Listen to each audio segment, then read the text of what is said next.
We're right on the money of 12:30, so we'll get started. So, and Mike, thanks for your time. Appreciate you taking a little bit of time out to talk to us a little bit about FCAS today. So, for those of you that are on the live webinar, please feel free to put a question in the chat box. I'll try and get them to Mike, and he can answer them for you, hopefully, depending on our time.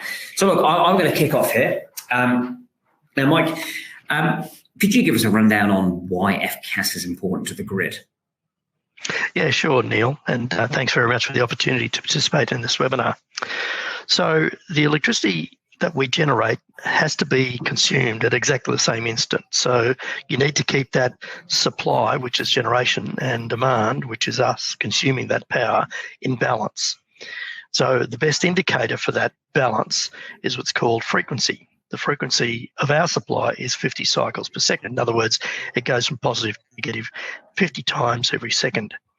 And if that is out of balance at all, then we need to bring it back into balance, because the ramifications of it being out of balance is such that the whole state could be blacked out, or the whole national electricity grid could be blacked out. Certainly on the mainland part of the NEM. So frequency is a measure of how well we're balancing supply and demand, and that's really what it amounts to. It's a series of services that are administered by AEMO to provide that balancing capability. Gotcha. And we're predominantly talking about the NEM here, Michael. Is that what we're focusing on with that? Yes, the NEM has what's called FCAS services. New Zealand's got instantaneous reserves, is what they call it.